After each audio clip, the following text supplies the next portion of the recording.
How could a room be so warm when my blood had gone cold? Across the hearing table at Harborview Community Credit Union, Marcus pressed both palms to the wood and finally looked at Clara.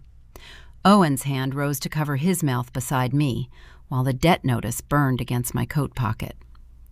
Clara paid me $300 to waive the video check. Amelia Grant never applied. For 1 second, Clara's polished smile broke, and Renee's pen began racing across her legal pad.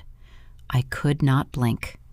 About 5.5 weeks earlier, none of us had understood what that missing video check would cost me. Sunday, December 6th, 2026, began with rain needling the apartment windows, hard enough to blur Harborview into gray streaks. I stood in the kitchen holding the envelope I had pulled from our mail slot before dawn, when the hallway was empty and the building smelled of wet carpet. My name was printed above the credit union logo in sharp black letters. The paper inside said I owed $25,000 on an installment loan I had never requested, never signed for, and never received. My thumb kept turning my wedding band around my finger until the skin beneath it burned. Owen came in from the hallway wearing yesterday's station hoodie, his hair flattened on one side from sleep. He looked at the notice in my hand, then at my face. "What is that?" he asked. I laid it on the kitchen table between the sugar bowl and the unopened grocery flyer. My voice sounded steadier than I felt when I told him the credit union claimed a loan had been opened in my name. Owen read the balance twice. His jaw tightened, but not in the way I needed. "There has to be some explanation," he said. "There is," I told him. "I didn't do it." The words sat between us while rain tapped the glass.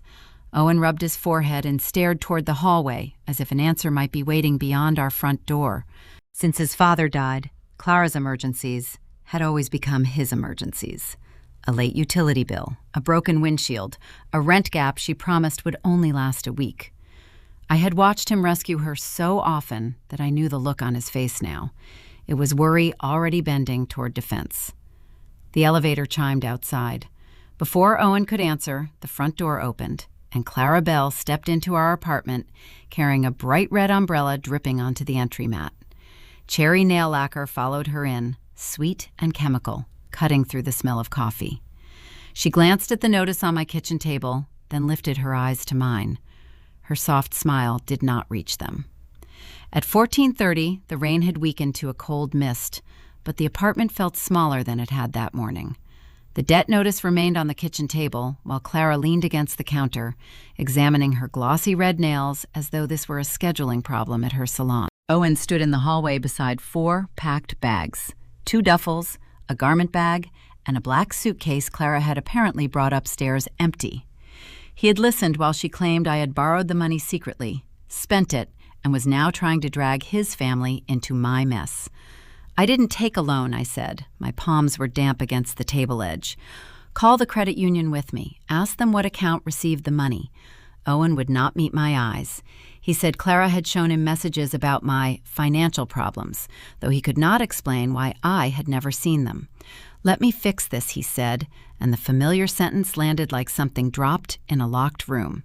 He meant Clara. He always meant Clara first. Clara gave a short laugh, light enough that it made my throat close. Then she looked directly at me and said, "Pay up and keep quiet. You owe $25,000. Owen flinched, but he did not tell her to stop. He picked up the 2 duffels and the garment bag instead. That was when I understood he believed her version badly enough to help her clear out, badly enough to leave me with the accusation sitting in my own kitchen. Those who are subscribed know this is where the truth gets ugly before it gets useful.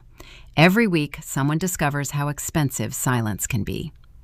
I followed them to the doorway without raising my voice. Clara rolled the suitcase through the hall, her cherry lacquer scent lingering after her, while Owen carried the bags down to the elevator. I heard the doors open, then close, then the distant whine of the building entrance. A minute later, through the rain-streaked lobby glass, I watched him load the 4 bags into Clara's SUV.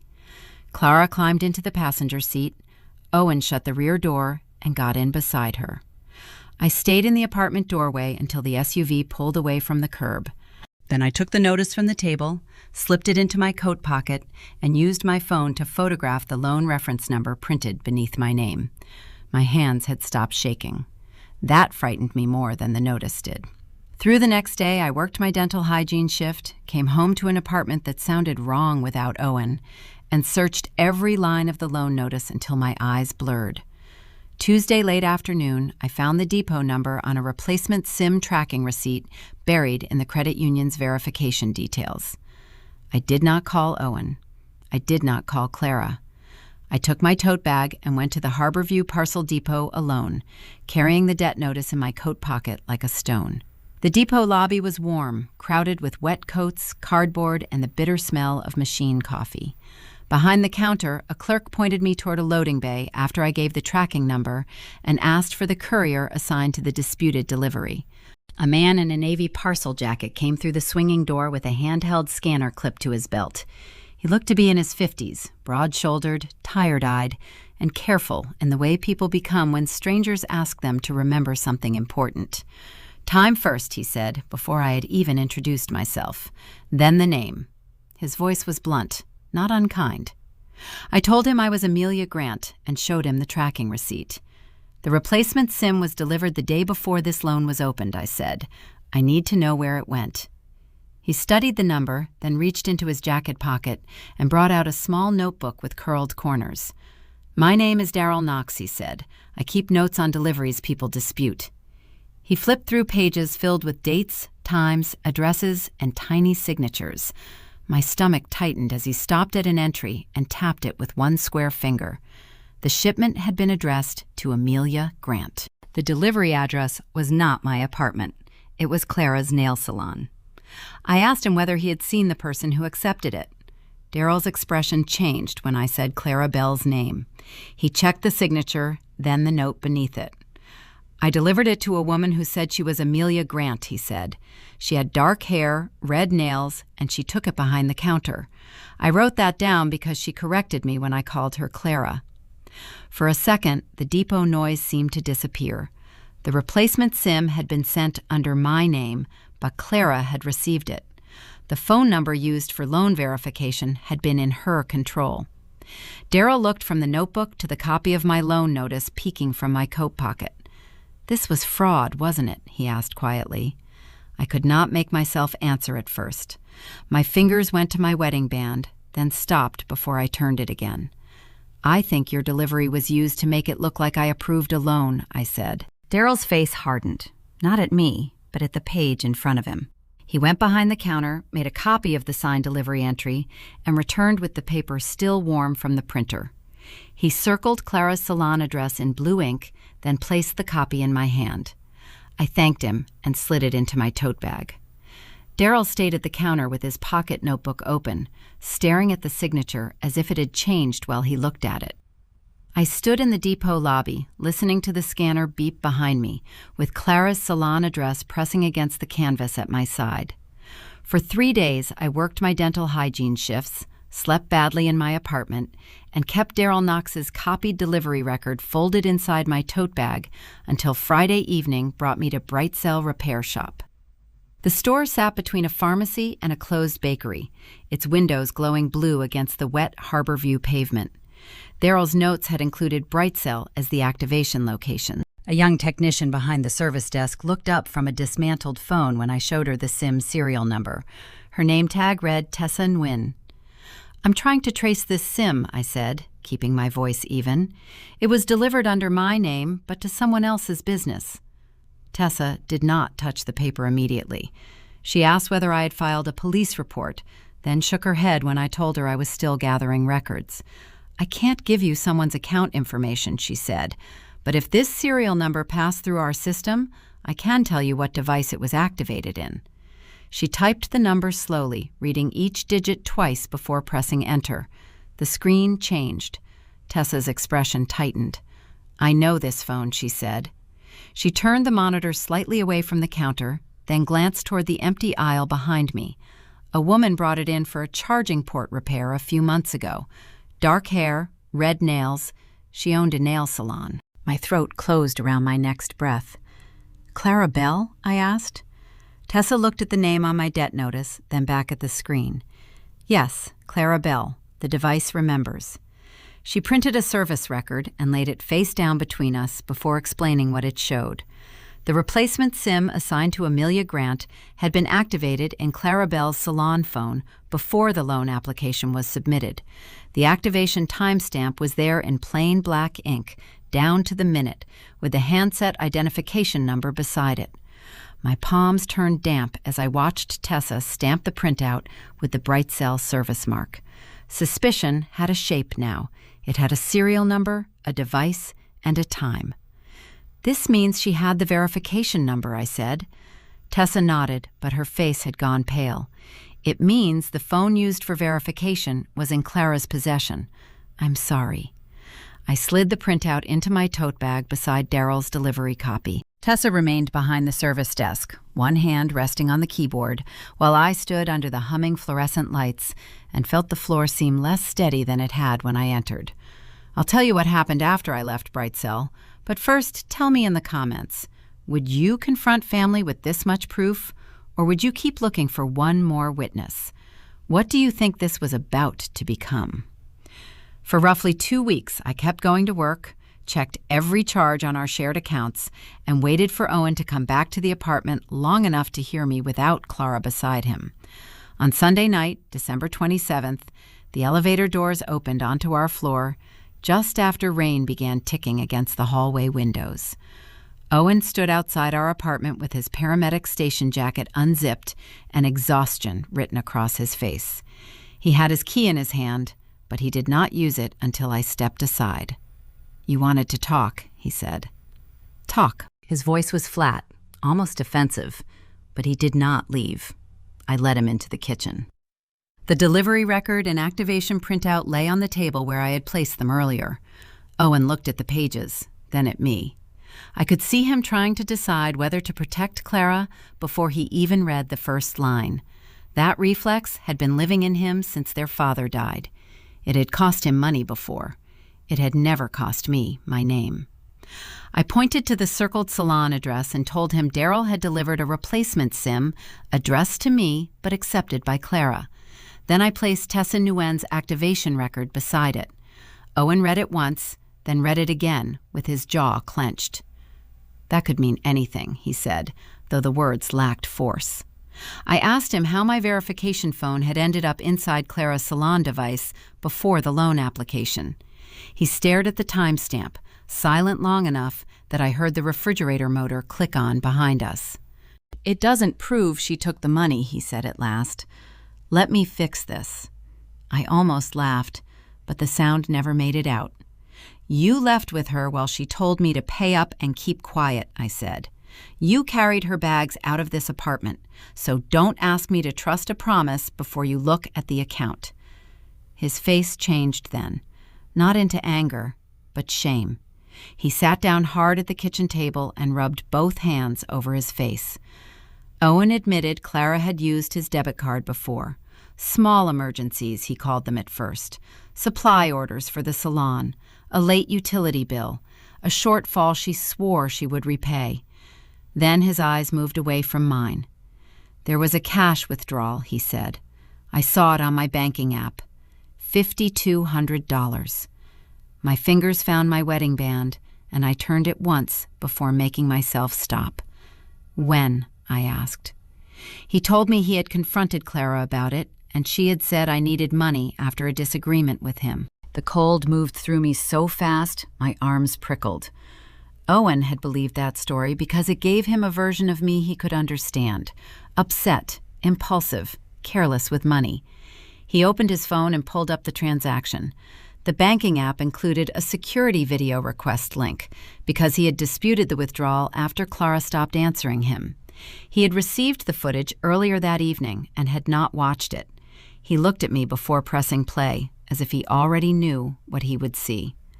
The video was grainy and colorless, filmed from above an ATM vestibule. Clara entered in her winter coat, her hair tucked behind one ear, Owen's debit card in her hand. She checked over her shoulder twice. Then she withdrew the cash and folded the bills into her purse. Owen watched without blinking. When the recording ended, he played it again. I did not speak. I could not. The amount released from the loan had been $23,600. Clara had moved $18,400 by transfer and taken the remaining $5,200 in cash. She lied to me, Owen said. His voice broke on the last word, quiet enough that I nearly missed it. She used my card, told me it was you, and I believed her. He looked up with red-rimmed eyes. Amelia, I'm sorry. The apology did not soften anything right away. It landed between the coffee mugs and the papers, too small for the damage around it. Still, he had watched the footage. He had said the truth aloud. For the first time since the notice arrived, I was not the only person in the room who understood Clara had built a trail around me. Owen pulled out the chair beside him. We need to find out how the credit union approved this, he said. A loan officer had to ignore something. Let me help you find the weak point.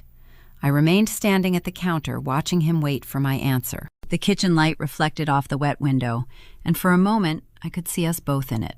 Two people, still married, neither of us standing where we had been before. Would you let him help immediately, or make him wait until he proved he could be trusted? Put your choice in the comments, because what I decided next led us straight toward the person inside the credit union who had opened the door for Clara. For roughly a week and a half, I let Owen search for loan records while I worked, saved receipts, and kept the debt notice in my coat pocket like a warning I could not afford to misplace. On Thursday, January 7th, I went to Clara's nail salon at closing time without telling Owen. The front sign was dark, but a narrow strip of light showed beneath the door. When I stepped inside, the room smelled sharply of acetone, hand lotion, and cherry nail lacquer. Clara was alone at the reception desk, counting bills beneath a small brass lamp. She looked up slowly. You shouldn't be here after closing, she said, her voice soft enough to sound almost polite. I did not mention Daryl Knox. I did not mention Tessa Nguyen, the SIM, the timestamp, or the video of her at the ATM. I walked past the empty manicure stations where red polish gleamed in little open bottles and stopped across from her desk. I'm not paying a debt I didn't take, I said. My heart was beating hard enough to make the words feel distant. Clara leaned back in her chair. Owen finally listened to you, she asked. I said nothing. Her smile appeared gradually, as if she had practiced it in mirrors. You always thought being careful made you untouchable. You keep records, you show up on time, you smile at patients, and make everyone think you're reasonable. She lowered her voice further. But people believe the story they hear first, Amelia, especially when the person telling it has known them all their life. My hands were cold inside my coat pockets. Clara watched my face, waiting for fear to move across it, and I hated that she knew exactly where to look. Then she slid a stack of invoices aside. A single memo lay beneath them, half covered by a salon appointment book. I saw the credit union logo before I saw the name. The line below it made my stomach drop. Marcus Vale, Consumer Loan Officer. Beside his name, in dark printed letters, were the words, Video verification not received. Clara noticed where I was looking and covered the memo with her palm. That's private, she said. The softness had gone from her voice. I met her eyes and let the silence stretch. She could not know what I had collected, but she knew I had stopped being quiet. You should have thought about private before you used my name, I said. Her nostrils flared once. Then she gave a small, humorless laugh and stood. You think you can walk into offices with your little papers and make this disappear? Clara asked. You're going to make people look closer at you, too. She stepped around the desk. There was no one in the salon but us, no music playing, no dryers running, no witness behind a curtain. The quiet made every sound sharper, the click of her heel, the faint rattle of the heater, my own breath. I understood then why she had wanted me frightened before I ever reached a credit union. When Clara turned toward the rear sink to switch off the light, I moved first. I lifted the memo from beneath the appointment book and folded it into my coat pocket. The paper crackled loudly in the darkened salon. Clara spun back, but I was already at the door. You won't submit quietly, she said. and it was not a question. I held the handle without answering. Behind me, Clara spoke in the same low tone she used when she wanted a threat to sound like advice. "A debt can be paid in installments," she whispered, "but a reputation takes longer." For 5 days, I stayed in our Harborview apartment after work, arranging records in date order at the kitchen table and rehearsing facts until my throat stopped closing around them. On Tuesday afternoon, I entered the hearing room at Harborview Community Credit Union with Owen beside me and the debt notice pressing against my coat pocket. The room was too bright, too warm, and smelled faintly of burnt coffee. Clara sat across from us in a gray coat, her hands folded neatly over her handbag. She looked as if she had come to correct a scheduling mistake. At the long hearing table, a woman with silver-streaked hair stood to greet us. "Renee Calder," she said, "Compliance Director. Your written complaint came through our audit portal, Mrs. Grant. I opened an internal review that same day." Helen Sloan sat at the center of the table with a legal pad and a small brass nameplate identifying her as the financial dispute mediator assigned to my requested open review. Her expression was calm without being kind. Marcus Vale sat at the far end, his shoulders rounded beneath a navy suit. He had been summoned after Renee's audit flagged the memo I took from Clara's salon. When Helen explained that the proceeding would create a sworn factual record, Marcus cleared his throat and stared at the tabletop. Clara did not look at him. Owen's knee touched mine beneath the table, then moved away. "This hearing is not about family loyalty," Helen said. "It is about whether Amelia Grant applied for this loan. Answer the question asked." I began with the delivery record. Daryl Knox had provided a signed statement confirming that a replacement SIM card, issued in my name, was delivered to Clara's salon the day before the loan application. Renee read the courier details aloud, each word clipped and precise. "Finding one," she said, tapping the page. "The SIM was delivered to an address not associated with Amelia Grant." Clara's face did not change, but the thumb of her right hand began scraping the edge of her handbag clasp. I set down Tessa Nguyen's activation printout next.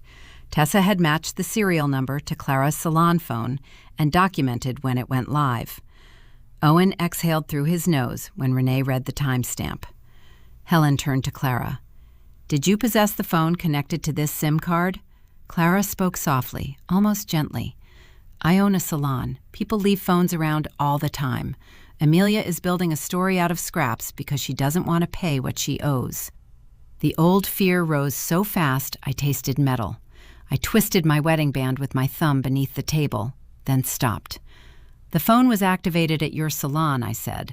"The replacement SIM was delivered there in my name, and the loan application was approved without the required video verification."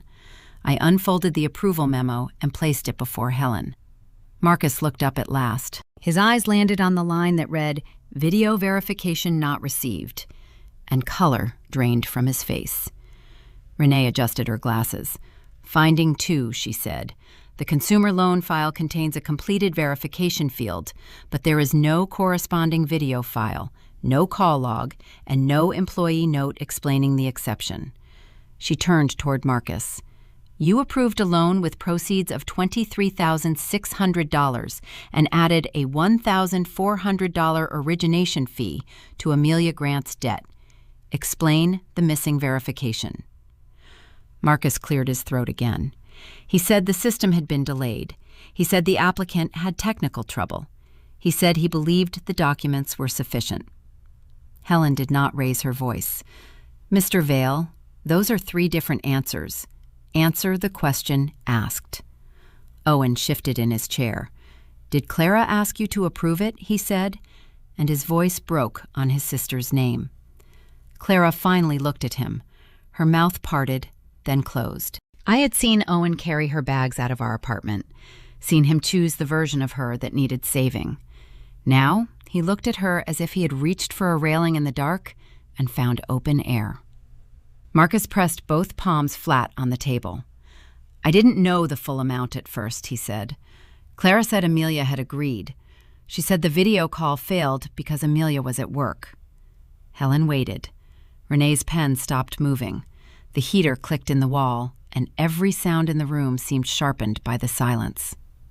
Marcus looked at Clara, then down at his own hands. Clara paid me $300 to waive the video check. Amelia Grant never applied. For 1 second, nobody moved. My blood went cold from my scalp to my fingertips. Clara's smile, the small, polished smile she had worn through every question, broke apart. Owen covered his mouth with one hand. Renee drew in a breath and began writing so quickly the pen scratched across the paper. I could not make myself blink. The lie that had followed me through my own home had finally been spoken where it could not be softened into misunderstanding. Helen closed her folder. The balance is frozen, effective immediately, she said. Renee Calder, continue the audit and prepare the cancellation recommendation. Marcus Vale, remain available for the fraud referral. Clara Bell, do not contact Amelia Grant about this account. Clara stood so abruptly that her chair struck the wall. She stared at Marcus with naked hatred, then at me.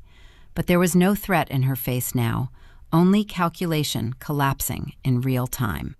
The day between the hearing and Thursday morning was filled with unanswered calls, paperwork, and Owen sitting awake on the far end of the couch while I slept behind a locked bedroom door.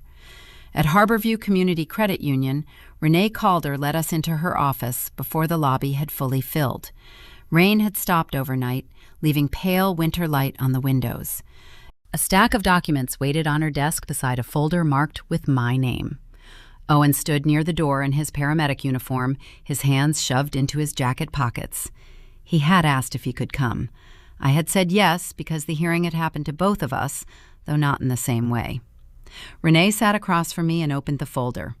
Finding one, she said, her voice steady. The loan application was fraudulently approved without required verification. Finding two, the identity credentials used in the application were tied to a SIM card activated on Clara Bell's salon phone. Finding three, Marcus Vale admitted accepting payment to override the video verification requirement. She slid the first page toward me. The credit union is canceling the account. Your balance is $0. I stared at the line until the letters blurred. $25,000 had occupied every quiet moment since the notice arrived. It had lived in my chest when I cleaned teeth, in the grocery store aisle, in the silence before sleep. Now, the number was gone. My throat tightened anyway. $0? I asked. $0, Renee repeated. There will be no collection activity, no negative reporting connected to this account, and no obligation from you. She paused, then added, Clara Bell is facing a fraud referral. Our internal report will include Marcus Vale's statement and the records presented at the hearing. Owen let out a breath behind me. Thank you, he said to Renee, but he sounded like he knew thanks was too small for the wreckage in the room. When I looked back, his eyes were red. Amelia, I should have believed you before there were documents, before strangers had to prove what I should have known. He took one step closer and stopped when I did not move. Let me fix this. I had heard him say those words before, usually when Clara had missed rent, lost a deposit, or turned a crisis into something he could carry for her. This time, he was not asking me to forgive her. He was asking me to let him remain close enough to repair what he had helped break. My palms were damp against the paper. You can't fix it by deciding I should come back, I said. I spoke to someone about separation paperwork. His face tightened, but he nodded. I know. I'll sign what you need. I'll keep paying my share until everything is settled. He looked toward the window, then back at me. Would you let me move back in? Not as if nothing happened, just so you aren't alone. Renee lowered her eyes to give us privacy without leaving. I thought of the apartment after Clara's bags disappeared into her SUV, of the space Owen had left behind when he followed her out. I thought of the hearing room and the way he had looked at his sister after Marcus confessed. Regret had reached him. It had not reached me in time. No, I said. I need the apartment to be mine. Renee slid the remaining pages over. Please sign here to acknowledge the cancellation. Below that was a line item for the $4,800 I had spent on consumer advocacy help, records, and the work it took to force the credit union to look closely. The account was gone, but the cost sat on the page in plain ink. I signed anyway, each letter deliberate. Renee countersigned, stamped the packet, and handed it to me. At the office door, Owen touched the strap of my tote bag, but did not take it from me. "I'll call about the separation forms," he said, "and I won't come by unless you ask." I nodded. "Thank you." Renee returned to her desk with the audit folder, while Owen and I walked into the credit union lobby together without touching. The cancellation papers rested in my tote bag. At the glass doors, he turned toward the parking lot. I turned toward the street. By the first Sunday of spring, I had spent weeks changing locks, sorting closets, and learning how quiet the Harborview apartment could be when no one expected me to explain myself. Morning sunlight lay across the hallway floor in a thin gold strip. I had just stepped outside with my tote bag when the elevator chimed. The doors opened, and Clara Bell came out smelling of cherry nail lacquer. Her hair was pinned back, and she wore the same careful expression she had worn at the hearing until Marcus spoke. She stopped when she saw me. For a moment, neither of us moved. Somewhere below us, a dog barked behind an apartment door. Clara's gaze dropped to my left hand. "Amelia," she said, softly enough that it almost sounded like an apology. I did not answer. My wedding band had become something I noticed at odd moments, catching on a towel, tapping against a toothbrush cup, pressing into my skin when I was anxious. I slid it off in the hallway while Clara watched. The pale mark beneath it looked unfamiliar, but it was mine. Clara took half a step toward me. "Owen told me you're keeping the apartment," she said. "Yes," I said. Her mouth tightened. "You got what you wanted." The words could have pulled me into the old argument, into proving that I had not wanted any of it. Not the debt notice, not the hearing, not Owen's silence, not her face when the truth finally caught up. Instead, I opened the hallway drawer beside the coat hooks and placed the ring inside. The drawer closed with a small wooden click. Clara's eyes flickered toward the elevator. "I didn't think Marcus would talk," she said. It was the closest she came to admitting anything. Her cherry lacquer scent lingered in the warm air between us, too sweet and sharp. "You really think this makes you better than me?" "I don't need to be better than you," I said. "I just won't be part of this anymore." The elevator chimed again behind her.